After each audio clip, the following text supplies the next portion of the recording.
On April 21st of this year, 31-year-old Anthony Johnson allegedly did not let detention officers in the Tarrant County Jail search his cell during routine cell checks. Jailers used pepper spray to get Johnson, quote, under control.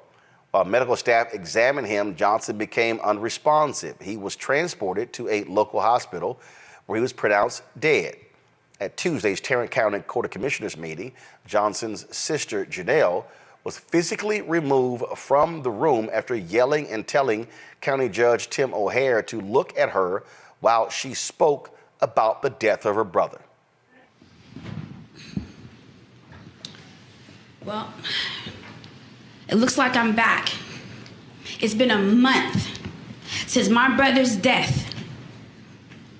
A month, and we still have no answers. A month, and now the people who killed my brother are sitting at the house getting paid right now. A month since I seen you guys torture Mr. O'Hare. I need you to look at me. You guys killed my brother. No, you need to listen. Mr. Waybourn has refused to see us, has refused and locked doors. JPS! Since JPS is here now, how are you going to sit here and tell us what happened? I'll answer you. I'll answer you to the public. Yeah, take it to Mr. Waybourn's office. Take it to Mr. Waybourn's office to release the video that you guys killed. I didn't touch. Folks, Johnson is one of more than 60 deaths in the Tarrant County Jail since Sheriff Bill Waybourn, a MAGA Republican, took office in 2017. Waybourn's office partially attributed the death to an increased population and short staffing. That's 60 dead, y'all. But the county also has been the target of lawsuits for jailers' alleged treatment of detainees. Joining us now is Anthony Johnson's parents, Jacqueline and Anthony Sr., his sister Janell, and their attorney, Daryl K. Washington. Glad to have all of you here. First, let me start with Jacqueline and Anthony Sr. First of all, how long was your son in the Tarrant County Jail? He was in the Tarrant County Jail approximately 8 hours. Oh, wait, I'm sorry. Before 8 hours? Oh yeah, it wasn't even a full day. Okay, first of all, what was he arrested for? My son suffered from schizophrenia for almost 10 years. So that Friday before his untimely death, I tried to get him admitted into a facility. In significance of that, Roland, was that facility he was in maybe February of this year, so a month or two before. They denied him, saying that he was not being a threat to himself or to anyone else. So from that, he went out maybe 2 or 3 hours later. He was arrested by a neighboring PD, Saginaw Police Department. And then that next morning, he was taken to Tarrant County Jail. So it was less than 24 hours before his death.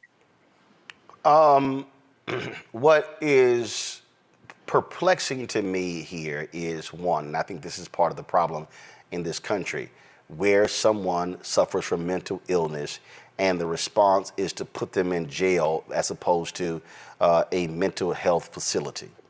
Absolutely. He's there only 8 hours.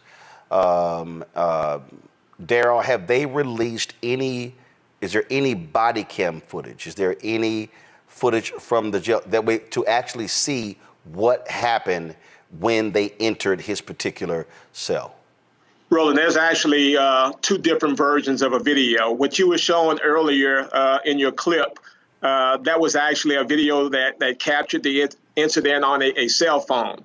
But you can clearly see in this video that one of the jailers, the guy who's standing at the back, Jailer Marino, was called by one of his supervisors to actually come and put his knee on Anthony's back and neck. You can clearly see that Anthony was not resisting. He was in handcuffs, and this guy kept his knee on Anthony's back, despite Anthony saying on a couple of occasions that he could not breathe. They just clearly ignored it, and they just left him there to die. But Roland, let me tell you, what we see in that 6-minute video is not the egregious part. This video was about 15 minutes. It's what you don't see is the bad part. And this is the part that we have been trying to get the Sheriff's Department to release to the public, and they've refused to. But when people actually see the remaining 8 to 9 minutes of that video, people are going to be extremely disturbed by what they witness. Janell, you were removed from Commissioner's Court, and look, you got several commissioners there.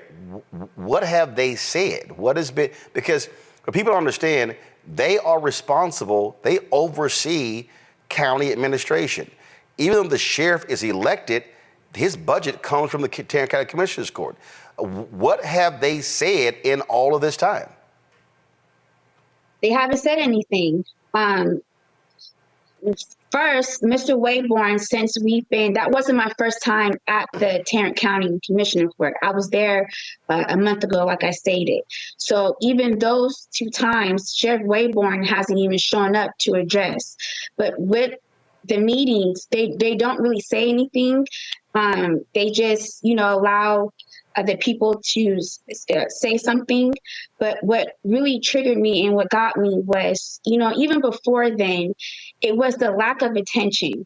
And when everybody else was on that court, including Ms. Simmons, they were giving me their uninvited. And it wasn't until I mentioned unpaid leave when I see Mr. O'Hare started shuffling his papers. And for me, and which you'll see, my brother's a Marine, my father's a Marine. So I grew up knowing that when you are talking to somebody, especially of this importance or any type of importance, how you'll know someone's listening to you, they'll give you eye contact. They will give you direct attention.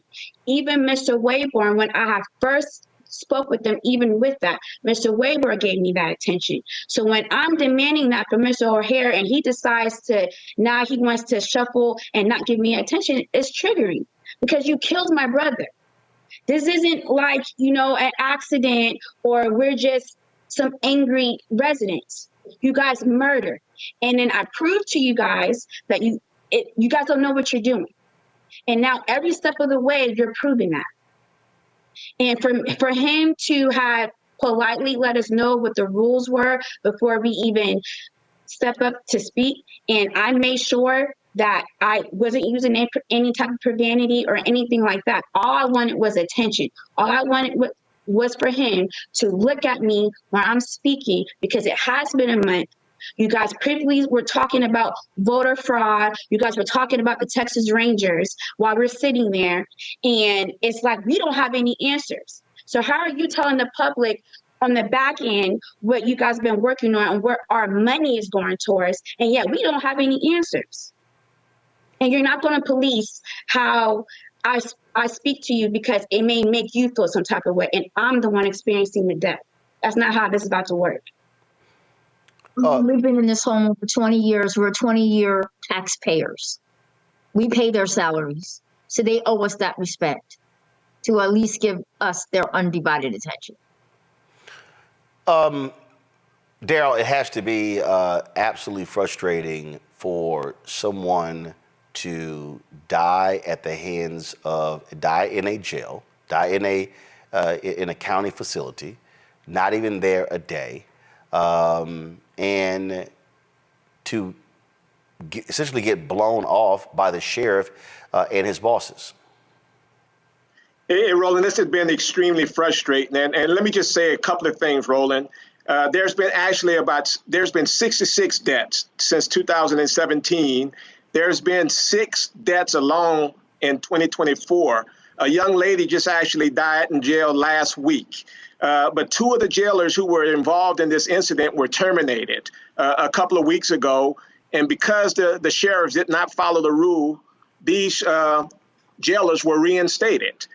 We are hoping that they're now going to be terminated once again, Roland, and we expect them probably within the next week that there should be criminal charges filed in this case. But one of the things you say something that is very key. People who are dealing with mental illness should not be in jail. Well, Roland, there was a survey that was conducted, and over 67% of the individuals who are in Tarrant County Jail are dealing with the mental illness. Those individuals should not be in jail. They should be in a mental facility. And what we have to realize is that this is jail. This is not prison. A great majority of the individuals who are there, they are there temporarily, and they have not had their day in court. And most of these individuals are going to be found innocent. So they just should not be dying in jail. This is just totally unacceptable. It's been something that's been going on for quite some time, and we demand change, Roland. Well, first of all, is the Department of Justice looking into the Tarrant County Jail? That's one of the things, Roland, that we really have been demanding. I know Mr. Johnson has been very vocal about that, Roland. What this family wants to happen, they don't want this to happen to anyone else. But you know, the sheriff was given an interview last week, and he said this guy made the comment that Tarrant County Jail is a great place to be. I mean, he was talking about the jail as if he was talking about Ritz-Carlton or somewhere. And this guy is just totally disconnected with what's going on. And we just really need change. The Department of Justice needs to come in because this is just too many deaths. You said that Anthony Johnson Sr. has been quite vocal about this. Sir, go right ahead and share your thoughts. Yes, sir, Mr. Roland. This nature should have never even taken place. So for the fact that the sheriff thinks that his facility is some prize, he failed to mention to the public how his staff should have never had Anthony in their custody. And it was he who told me about where he should have gone. So with all that being said, yes, this needs to go higher. This needs to go higher than the sheriff. When the sheriff, fired them, he should have been going with them. My response now, sir, is those above. How do you sit there? How do you policymakers sit where you are, knowing that what we have here in Texas, considering all the people that you have coming here now, it's just ridiculous. And for Sheriff Waybourn, come on now. This is beyond stupidity, let alone disrespect. And so I'm just asking for the answer. We already know what happened. So release it. If you're so sure that everything you've done is so innocent, you got the next hour or the next time Mr. Martin comes on the air to just release it. Show the public how clean and thoughtful Texas Tarrant County is. Because, see, I've been here for 20 years, and I've been quiet until now. And I apologize to the world for that. But, see, I have more pressing issues at hand. I have a son with schizophrenia coming out of the Marine Corps. So what I have going on, dealing with my son, Tarrant County, you were getting a blessing because I wasn't asking you for anything. He had mental illness. And you were supposed to take care of him from that perspective and that only. Did not need anything from Texas. So I believe, Mr. Martin, that the DOJ needs to step in here. They only hear what and when I say they, I'm talking about Tarrant County. They're only policing themselves. From the Rangers, the DA, that's policing themselves. I mean, really, a month. They give you 3 minutes to speak, but they need more than a month to justify deaths. It's ridiculous. And as far as being angry, now I'm beyond angry, Mr. Martin. We need accountability. This is October 13th, 2021, the Department of Justice announced that they were investigating a statewide investigation into the conditions in 5 of the juvenile correctional facilities in the state. I certainly believe that one needs to be happen here with Tarrant County. Darrell, have y'all submitted a letter to Christian Clark in the Civil Rights Division of the Department of Justice? We actually have made contact, Roland, and they're looking into it. But Roland, I want to say, one second. When we say you made contact, what does that mean? We've spoken with someone with the Department of Justice, and as you know, they have their formalities that they have to go through. They have actually been in Tarrant County's jail once before. But again, we've tried to get the discovery, we've tried to get that information rolling, and I will say that there's a Commissioner Lisa Simmons, she's been very vocal behind that and calling for the Department of Justice to come in. So you have someone who is a Tarrant County Commissioner who is also saying that, look, what we have going on within our jail is problematic. We need some intervention. We need someone to come in, because if it doesn't happen, we're going to continue to have these deaths. Oh, no doubt, and that's abundantly clear. We appreciate y'all for coming on.